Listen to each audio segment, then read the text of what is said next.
What up, y'all? What's going on, everybody? Time to come back to geography now because one of the earlier episodes was Albania. And in recent times, Albania apparently is one of the up and up European countries. I've learned that Albania has like a 1 year visa for Americans. So Cool. in my quests of travel for 2025, I am looking for fun countries to explore. So this is one's come up a lot. Hell yeah, man. Well, let's dive in. I know absolutely zero about this place, so Yeah. All I cool. know is from um, things from vloggers that have been there. So I'll see. Let's see what Barb's has to say Well, about how it. old is this? Because this is one of his earlier ones. How old are we talking? We're talking 10 years ago. Holy This is shit! 2014. So Holy shit! to our Albanian friends in the comments, y'all gonna have to help us out because y'all need to Fill us update in. us. Yeah. Yeah, Wow. Okay. yeah, man. 3, 2, 1. You know how in high school there's always like that one little emo kid that just kind of keeps to themselves and sits in the corner, but then about 10 years later at the reunion you find out they actually have a lot of friends and they're pretty cool? That's kind of like what Albania is. It's time to learn geography. All right, what is that? That's a polar bear. Yes. Keeping up the tradition of stopping to we see gotta what the stop it. animal is. Yep. Oh! Now you know the drill. Before anything, let's dissect that flag.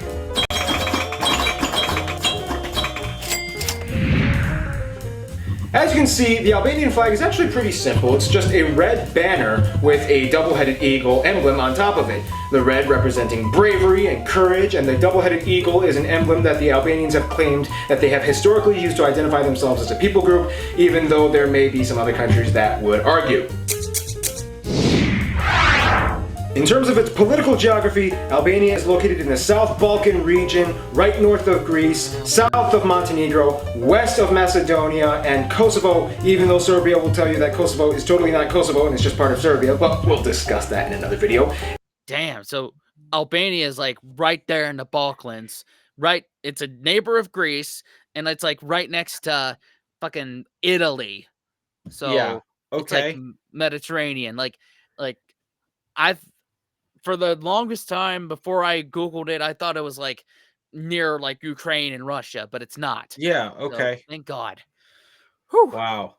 And off the coast of the Ionian and the Adriatic Seas. Now when it comes to Albania's borders, it almost kind of looks like every single country surrounding Albania is trying to take as much coastline away as they can from Albania. In the south, Greece is like, I'm just gonna take these extra 10 miles of beach. In the north, Montenegro's like, I'm just gonna take the entire Buna River. And even inland, Macedonia is like, I'm just gonna take the majority of the Prespa and Ohrid lakes and access to those lakes. Albania doesn't really get much regard. Now, unlike many of its neighbors, Man, all its neighbors are quite shit.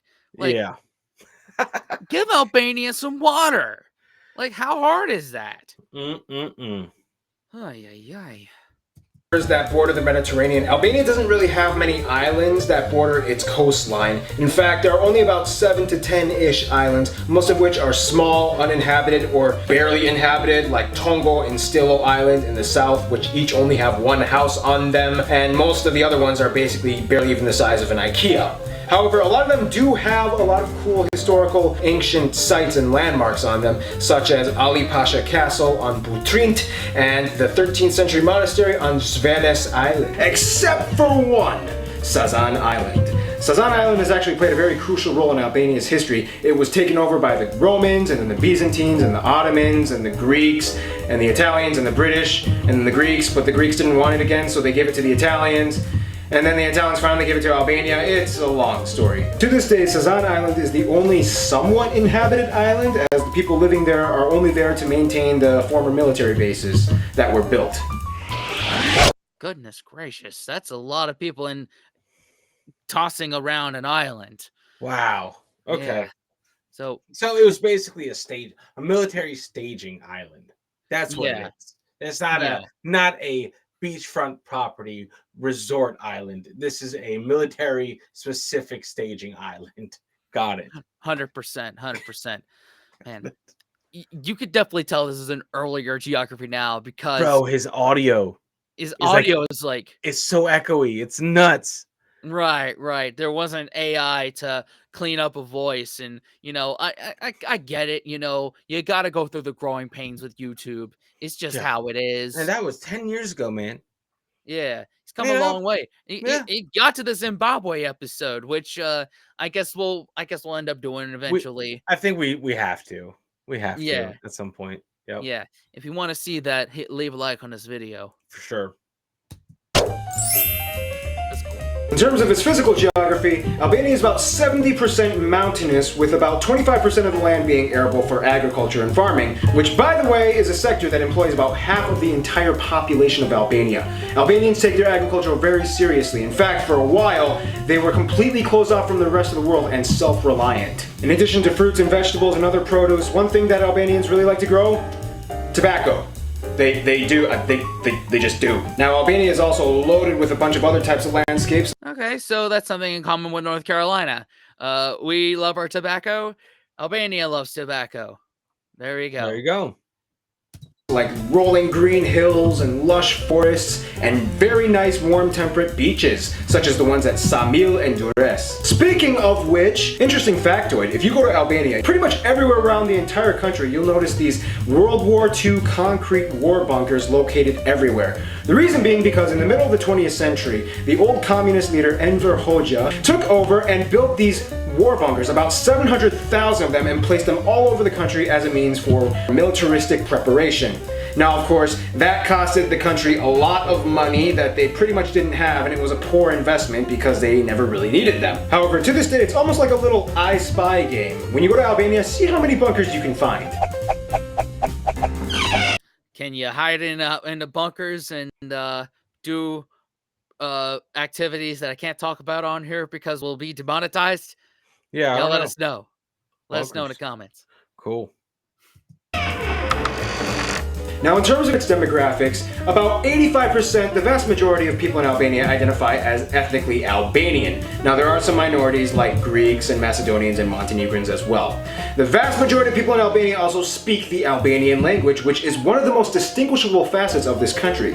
The Albanian language to this day relates to no other Indo-European language branch in the world. It stands alone as its own, and it's a very unique language. Albania also has a very interesting faith-based background. Okay, before we get to the faith-based, from a lot of the vlogs I've been watching about Albania, apparently a lot of the younger generation does speak English, so that would help me in my travels.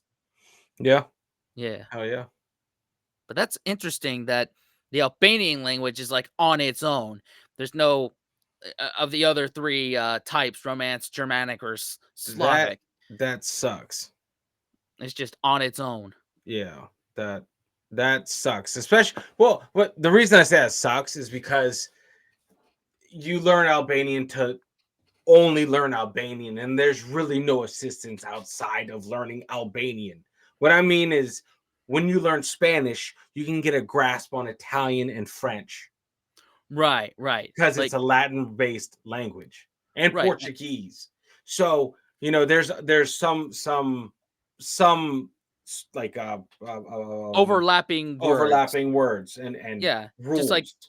just like English is a Germanic language. You can Yep. figure out Dutch, German, there's some overlap there. Yep. So So Albanian is just solo dolo out there. There's just no on help. its own. On its own. Wow. Yeah.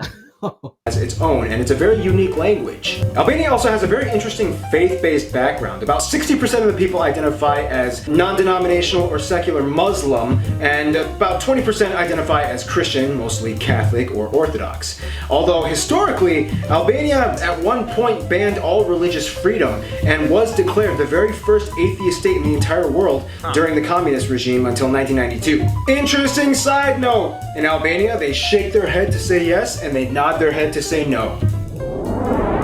Hold on. Say this means yes, this means no. No, other way. Oh, wait. Oh, sorry. This means no. This means yes. What? It's so hard to That's break that unnatural. habit. That's unnatural, Yeah. Albania, what are you doing? bro. You missed that class. Missed that class. Your language, it's on its own, and you do the opposite head tilting thing. Then, Like, like literally, like you missed a class that the rest of the world took. yeah, I'm gonna try and communicate in your way of doing it. I do not approve. No, Yo, isn't that weird? Isn't that that is weird? so weird. Just don't move your head. Just speak like a fucking robot. Just Yeah. don't fucking. Yeah, just don't move. Just don't move your head. Just you'll get in trouble. Exactly. Friend zone. The friend zone. This is where things get a little interesting because historically, Albania has probably been one of the most socially awkward countries in the world. Shortly after Albania was relinquished from the Ottoman Empire, Albania kind of went through a few decades of not exactly quite knowing how to be Albania again. And that's when the Soviets came in. For a while, Albania was part of the Soviet bloc. However, during the Sino-Soviet split, which is something we will discuss all that drama in another video, Albania actually decided to side with China and not Russia, which strategically may have been a bad decision. The reason being because that made China Albania's only ally in the world. And it can get kind of hard when your only ally in the world isn't even close to you geographically. And to add on top of that, in the 70s, China was kind of like, look, Albania, it was cute how you wanted to tag along, but you're on your own. And then Albania had no allies. In the last few years of communism and following the death of Enver Hoxha, Albania kind of saw what was going on and they were like, yeah, we kind of need to turn things around. And finally, in 1990, the communism regime ended, making Albania a constitutional republic. This opened up a lot of doors. And from the 90s up until today, Albania has become one of the most social countries in the world, opening up its arms, trying to regain as many diplomatic relations as it can with as many countries, and to this day has about 40 embassies in 40 different countries. Albania is not a social butterfly, Albania is a social pterodactyl. They even named a street after George W. Bush after he visited there one time in 2007. No way! Wow. You named a street after George W. Bush? The fact that he What? found it. I mean, oh my God, if George Bush is coming to your country, you better pray that no one has found any oil. Yeah. Jesus Christ. Or they'll put in nuclear reactors. Not nuclear reactors. Nuclear ones for sure. Yeah. Jesus. Insert your favorite George W. Bush joke right there. Oh my God. Wow. So basically, Albania has been the social outcast of the rest of the world. And I guess that's why they've opened up their visa to you could stay for like a year because Okay. they need to pull people in. Interesting. It's like a lot of other like I guess they can on the same level as other countries like the Philippines or Colombia or El Salvador, because like they have long visas and I don't know what the currency looks like, but they're desperate to get people in. Yeah, for sure. Yeah. Yep. Named a street after George W. Bush after he visited there one time in 2007. Interesting side note, there's an early episode of The Simpsons in which Bart signs up for a foreign exchange student program and goes to France, whereas the Simpson family receives an exchange student named Adil from Albania. The episode was filmed in 1990, right before the fall of communism in Albania, and lightly portrays the tensions between Americans and Soviet-influenced nations back in that time. In terms of its best friend, Albania would probably consider Kosovo their best friend, considering that the vast majority of people in Kosovo are Albanians. Gotta support your brothers. In conclusion, Albania may have been that little reserved, quiet kid, and yeah, maybe they made a few bad decisions here and there historically, but they really started to turn things around, and you gotta give that for them. Stay tuned, Algeria is coming up next. All right. That is the end of a very early Geography Now Wow, episode. man. But it gave a good, it's very succinct. Like this Yeah. could blow up on TikTok because that's what succeeds on that platform is very succinct things. Yeah. But man, so that's a lot of good information about Albania that I didn't get from those travel vloggers. Yeah. I mean, it's good to know why Albania. Yeah. I got the what of Albania. I got the how of Albania. Now I got the why of Albania.